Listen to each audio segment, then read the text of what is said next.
Good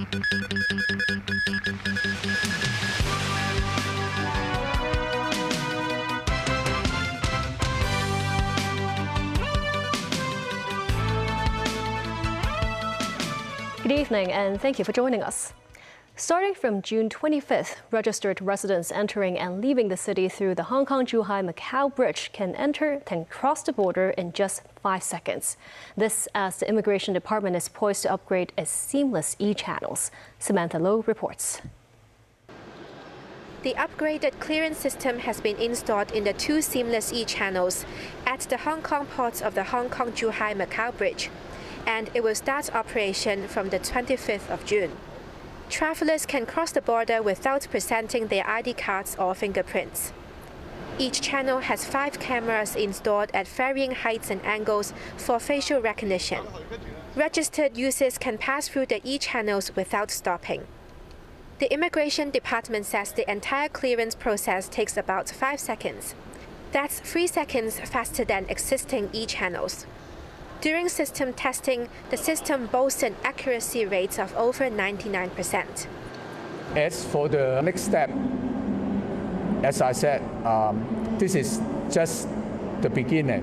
It's a pilot project. We need to collect more data, more operational data, to see how we can improve these seamless e-channels. The Immigration Department says the first batch of individuals eligible for registration must be Hong Kong permanent residents aged 11 or above and have entered and exited the Hong Kong port 10 times over the past 90 days via the Hong Kong-Zhuhai-Macau Bridge. To ensure a robust security system, if an unregistered traveler enters the channel, the gates will be automatically closed. About 50,000 travelers are expected to use the channels, or some 20% of the total number of border crossings. Once the system is operational, the Immigration Department will study the feasibility of extending the system to other control points. Eligible residents can register to use the seamless e-channel service using the contactless e-channel app. The system will then take a selfie of the resident, which will then be used for identity verification. Samantha Low, TVB News.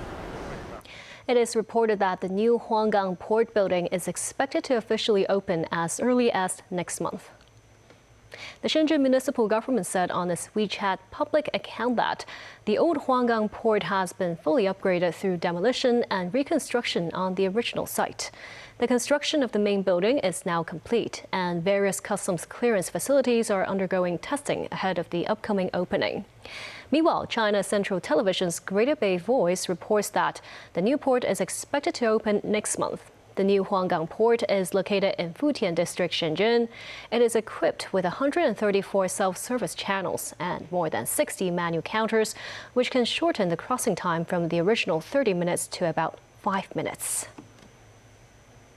Hong Kong Customs have arrested 6 people in a 16-day operation targeting World Cup 2026 counterfeits, seizing about 230,000 suspected fake items worth around $156 million. Kelly Law reports. Customs seized in 30,000 counterfeit jerseys, mainly of popular teams. According to Customs, the seized counterfeit jerseys are of relatively high quality with details. Some jerseys also bear the brand's hand tag and come in individual packaging in order to deceive customers. But with careful inspection, differences can still be identified. For example, an authentic jersey's team logo is more refined, while the counterfeit version is rougher. Officials say the difference is clearly visible when held up in light and can be felt by touch. Most fake jerseys are the so-called player version ones, which can command higher market prices, valued between $1,100 to $1,300 each. These jerseys are intended for shipment overseas, with 80% destined for the Americas. With the World Cup underway, Hong Kong Customs is reminding everyone to buy jerseys and other items from official brand distributors and to watch out for defects when shopping online. Over the 16-day operation, Customs cracked 29 cross-border cases, including one which took place at the Hong Kong-Zhuhai-Macau Bridge, where a 36-year-old driver was arrested. Another 5 cases were detected through online patrols. where 5 men aged between 17 and 30 were arrested. Kelly Law, TVB News. A special committee under the Legislative Council completes its review of the latest national security subsidiary legislation 1 day after its establishment. Timothy Lee has more.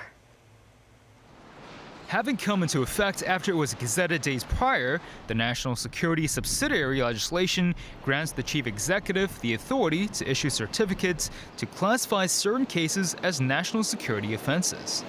Other charges related to the certified case could also be listed as a breach of national security. Legislated under a first enacted then reviewed system, the Legislative Council establishes a special committee dedicated to the subsidiary legislation, which held a meeting on the matter this afternoon. Some lawmakers are drawing attention to the law permitting the chief executive to certify certain criminal cases committed prior to the implementation of the NSL to be placed under national security procedures. This, as Secretary for Justice Paul Lam denies the legislation is in conflict with a no penalty without law legal formula, stressing it is only a procedural issue. Lawmaker Peter Douglas Kuhn, meanwhile, questions if a person wearing black clothes on certain days will be classified as a case involving national security. Secretary for Security Chris Tang responded saying such incidents should not simply be grouped together, adding that certain actions related to national security may have already been dealt with under the NSL. The LegCo meeting completed its review of the legislation after more than 2 hours. Authorities reiterate the legislation does not expand the authority of the chief executive nor the scope of the national security law. The Secretary for Justice notes the subsidiary legislation aims to clarify the law and condemns those making such accusations as hoping to stoke the flames of sedition and hate towards the government. He emphasizes the legislation will rarely be used. Timothy Lee, TVB News. Israeli Prime Minister Benjamin Netanyahu says the Israel Defense Force had taken out nearly 10,000 Hezbollah militants in its continued attacks in southern Lebanon. This while Israel's military strikes a number of what it claims to be Hezbollah infrastructure. According to a video released by the Israeli army on Wednesday, its troops killed more than 20 militants. Israel and Lebanon announced a ceasefire earlier, but Hezbollah has refused to accept a truce. Israeli troops have seized around a fifth of Lebanon, pushing farther into the country's south than at any time since the end of last century's Israel occupation in 2000.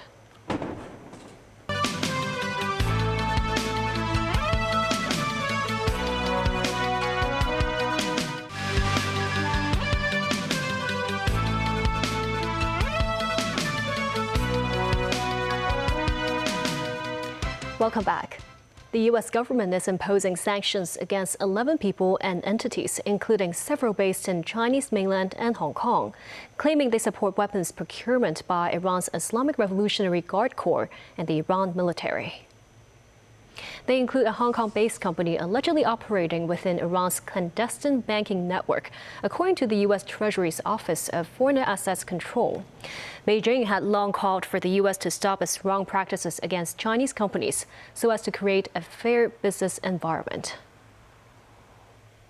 U.S. Defense Secretary Pete Hegseth says the country's military has various options for President Donald Trump if he greenlights some form of intervention in Cuba. All I would say is options, options, options. Our job is to present options at different scales, depending on where the Commander-in-Chief and the President of the United States wants to go. This while the U.S. energy blockade of the island nation has led to a power shortage that hit 68% of Cuba on Wednesday. The constant outages, which can last more than 20 hours a day, are driving many to a breaking point, with Havana and other major cities largely at a standstill. Those who have to work often use emergency lighting or move their desks into naturally lit areas. The Spanish consulate is processing thousands of applications for the descendants of Spanish nationals who are seeking citizenships in the European country. Testifying to the U.S. House Oversight Committee, tech billionaire Bill Gates says sex offender Jeffrey Epstein was blackmailing him with information about his extramarital affairs. He calls his continued interaction with a convicted sex offender a grave error in judgment. Gloria Feng has a story. Microsoft co-founder, billionaire Bill Gates was questioned Wednesday before the House Oversight Committee about his relationship with the late financier Jeffrey Epstein. As he arrives at the hearing in Washington, Gates reiterates in a prepared statement his appearance was voluntary, and he hopes his testimony will help lawmakers find justice for the victims. He says his extramarital affairs had nothing to do with his interactions with Epstein, and the late financier tried to blackmail him. Based on what has been released in the files, Epstein was working to use information about my infidelities, in addition to many lies that he layered on top, to pressure me to re-engage with him. Gates acknowledges he should never have met with Epstein in the first place, but that he never witnessed nor had any indication that Epstein was engaged in ongoing criminal conduct. He also says his interactions with Epstein was to elicit donations for his foundation. Representative Robert Garcia, the top-ranking Democrat on the committee, says Gates was cooperative and shared names of those in Epstein's circle. Mr. Gates has discussed and provided us information about other folks that were in Mr. Epstein's orbit, which we want to discuss with. He has said to us multiple times, which he has said to the media, that he himself did not ever realize or understand he was ever introduced to any women that then, of course, that Mr. Gates interacted with, that there was no abuse as far as Mr. Gates knew of. Democratic Representative Melanie Stansbury says Gates acknowledged maintaining contact with Epstein because he believed the narrow relationship was an acceptable means to access wealthy donors. Democratic Representative Emily Randall says Gates claims not to have witnessed abuse during his time spent with Epstein. Mr. Gates has said that he didn't see any abuse, and we know that some of the women who were present working for Mr. Epstein, who were at meetings, who were on planes, were being trafficked and being abused. Maybe not in front of Mr. Gates's eyes, not in front of the eyes of many people, but we've seen men willing to turn away, to not accept what we now know is happening. Gloria Fung, TVB News. Police have blasted water cannons at anti-immigration protesters in Northern Ireland, who set small fires and hurled bricks, rocks and bottles at them during a second night of violence over a brutal stabbing on a Belfast street. Tracy Furness reports. Police vehicles blocked the road as thick smoke billows from a truck set alight by protesters. A crowd gathers armed with bricks they tore from walls outside homes and smashed sidewalks, some throwing bricks at police and setting small fires which are soon put out. Water cannons also aimed at protesters, which helped move them on. The clashes with police came several hours after a 30-year-old man from Sudan appeared in a Belfast court, charged with attempted murder in a stabbing attack that left a man seriously injured and triggered anti-immigrant violence. 30-year-old Hodi Alodid was ordered held in jail after appearing by video in Belfast Magistrates Court, where a detective said he blinded Stephen Ogilvie in the left eye during a knife attack. He was also charged with possessing a knife and threatening to kill a radiographer while being treated for a hand injury after the assault. Belfast residents recalled their experience and fear in the aftermath of the anti-immigration unrest. Someone said like the fire opposite to mine on fire, and then like it'll like kind of blow up because of the cars in between, you know. Yeah, and like my front door was on fire as well. I mean, the house inside isn't damaged, it's more like the front of the house. Yesterday, last night, it was a very bad moment of my life. Again, saying whatever happened. I was in my house with my children and the smoke came in. And then we were obliged to switch off, to close the window to prevent the smoke going in. And then my kid started to ask me, Daddy, where is smoke coming from? British Prime Minister Keir Starmer said people had been rightly sickened by the stabbing attack in Belfast, but condemned the violent protests which took place after the incident. Mr. Speaker, people are rightly sickened by the horrific attack on Monday night in North Belfast.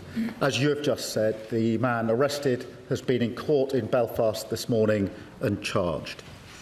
I want to thank the Police Service of Northern Ireland and other first responders and members of the public who responded with such bravery. And our thoughts are with the victim. But let me be clear, Mr. Speaker, the acts of violence and arson that followed are totally unjustified Mr. Speaker, Tracy Furness, TVB News. Pope Leo XIV blesses the world's tallest church, inaugurating the Sagrada Familia, final sandcastle spire in Barcelona as he continues his tour in Spain. Droves of faithfuls made their way to the Mass, which coincides with the centenary of Antoni Gaudi's architectural masterpiece. Gloria Feng has the story. An estimated 120,000 people line the streets around Sagrada Familia Basilica as Pope Leo XIV makes his way to a mass and a blessing.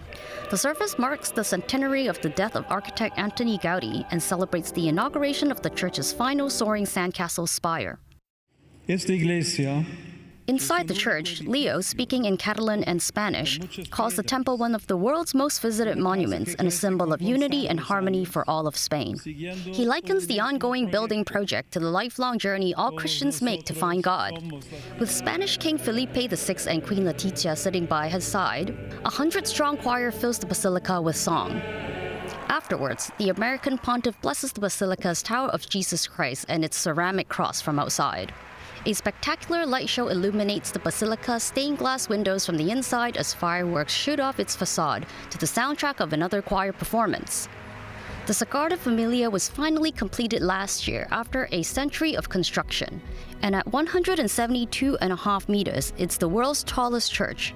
The visit to the sacred monument marks the highlight of Leo's week-long visit to Spain, the first by a pope in 15 years to the once staunchly Catholic European country, which has experienced secularizing trends in recent years. Leo's next stop is the Canary Islands. Gloria Feng, TVB News. As climate change shrinks Arctic sea ice, polar bears are forced to spend more time on land during parts of the summer, ratcheting up chances of dangerous encounters between humans and polar bears. Now AI is helping to keep both the bears and people in safe distance. At the remote Canadian weather station in Eureka, Nunavut, AI-powered radar system BearDar captured this footage of a polar bear and her two cubs hunting seals nearby and alerted staff about the situation.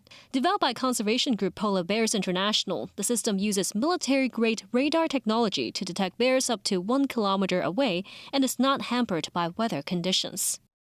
The alert allowed the staff time to get out with their vehicle and very gently push the mom and cubs away, just give them a little reason not to come any closer. They left without any issue, and it was a nice, successful encounter. And it's not just unexpected encounters with polar bears, the planet's largest land predators that can be averted. The weather station has Arctic wolves year-round that are a potential security risk for personnel that are going out and taking measurements. Researchers say as climate change reduces the amount of Arctic ice, forcing the bears to spend more time on land, the number of encounters between people and bears is on the rise. So more measures are needed to keep both bears and people in safe distance. Studies show sea ice in the Arctic has shrunk by about 13% per decade since 1979. And that's the news. Thank you for watching.